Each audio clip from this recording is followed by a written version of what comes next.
द्वितीय रुद्र संहिता के तृतीय पार्वती खंड में 18वां अध्याय। कामदेव द्वारा असमय में बसंत ऋतु का प्रभाव प्रकट करना। कुछ क्षण के लिए शिव का मोहित होना, पुनः वैराग्य भाव धारण करना। ब्रह्मा जी बोले, शिव जी की माया से मोहित होकर वो महाअभिमानी तथा मोह उत्पन्न करने वाला काम शिव जी के समीप जाकर बसंत ऋतु के गुण धर्म को फैलाता हुआ वहां स्थित हो गया।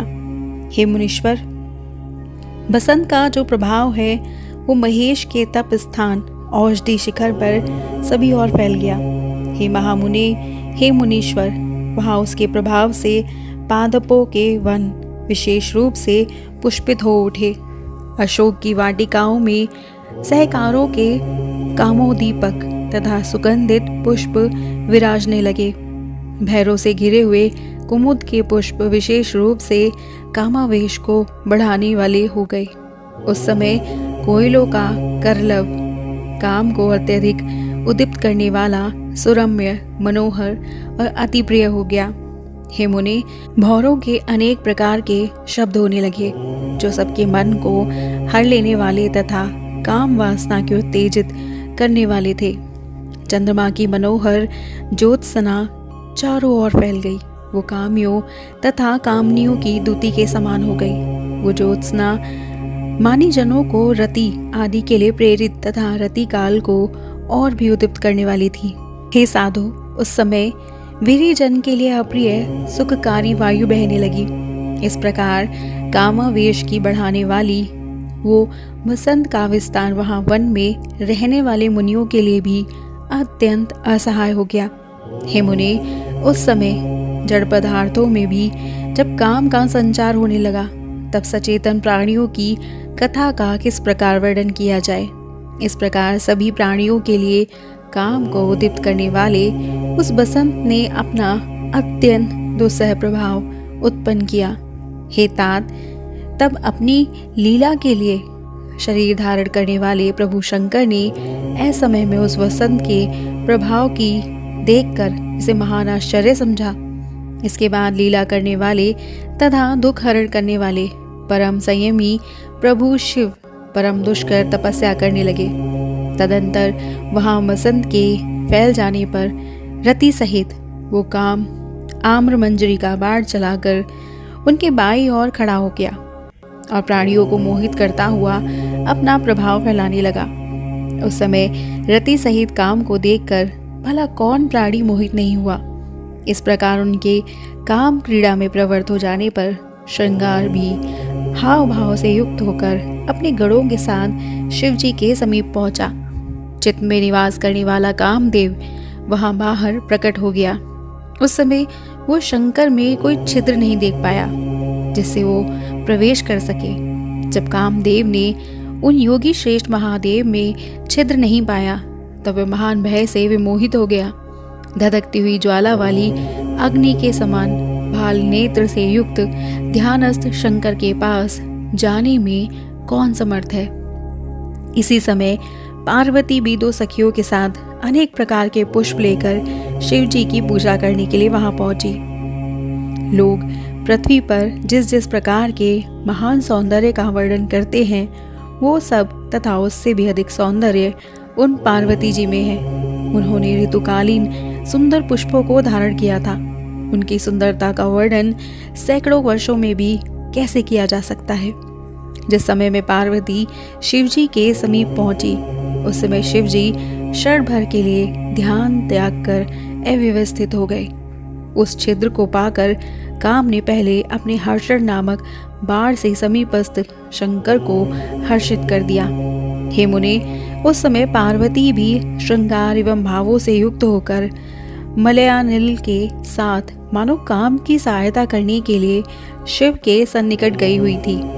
उसी समय कामदेव ने शूलधारी शिव को पार्वती में रुचि उत्पन्न करने के लिए अपना धनुष खींचकर शीघ्र ही बड़ी सावधानी से उन पर पुष्प बाण छोड़ा।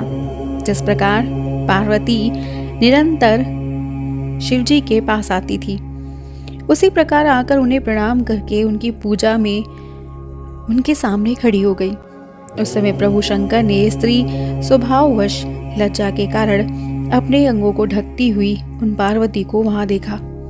हे मुने, पूर्व समय में पार्वती को ब्रह्मा जी के द्वारा दिए गए वरदान का भली भांति स्मरण करके प्रभु शिव भी प्रसन्नता पूर्वक उनके अंगों का वर्णन करने लगे।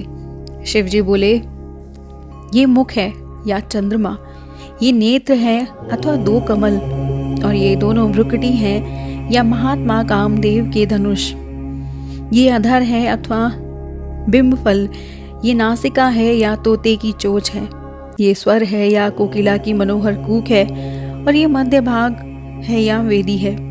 इसकी चाल का क्या वर्णन किया जाए, इसके रूप का क्या वर्णन किया जाए, और इसके पुष्पों तथा वस्त्रों का भी क्या वर्णन किया जाए। सृष्टि में जितनी उत्तम सुंदरता है वो एकत्रित होकर इसमें रच दी गई है।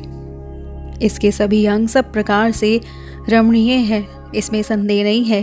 अहो, अद्भुत रूप वाली वो पार्वती धन्य है। तीनों लोकों में इसके समान सुंदर रूप वाली कोई भी स्त्री नहीं है। अद्भुत अंगों को धारण करने वाली वो लावण्य की निधि है। ये मुनियों को भी मोहने वाली और महासुख को बढ़ाने वाली है। ब्रह्मा जी बोले, इस प्रकार बार बार उनके अंगों का वर्णन करके शिव जी ब्रह्मा को दिए गए वरदान का स्मरण कर मौन हो गए।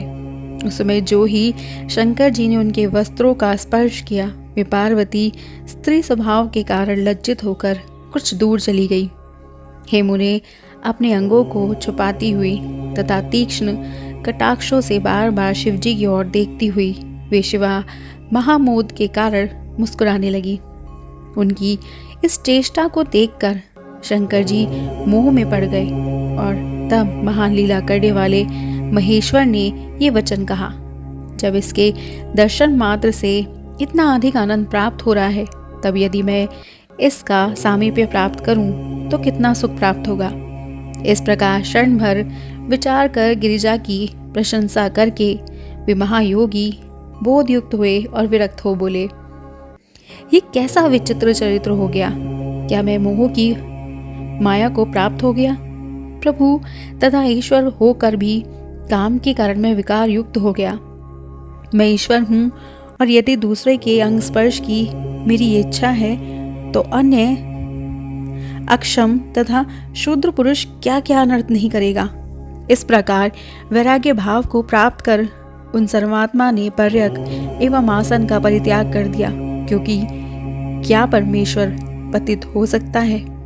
इस प्रकार श्री शिव महापुराण के अंतर्गत द्वितीय रुद्र संहिता के तृतीय पार्वती खंड में कामकृत विकार वर्णन नामक 18वां अध्याय पूर्ण हुआ। और हमारा अगला अध्याय है भगवान शिव की नेत्र ज्वाला से कामदेव का भस्म होना और रति का विलाप, देवताओं द्वारा रति को सांत्वना प्रदान करना और भगवान शिव से काम को जीवित करने की प्रार्थना करना नामक 19वां अध्याय। और इसे जानने के लिए सब्सक्राइब कीजिएगा हमारे YouTube channel voice of tales को। हमारी वीडियो को लाइक शेयर सब्सक्राइब करना मत भूलिएगा। हर हर महादेव।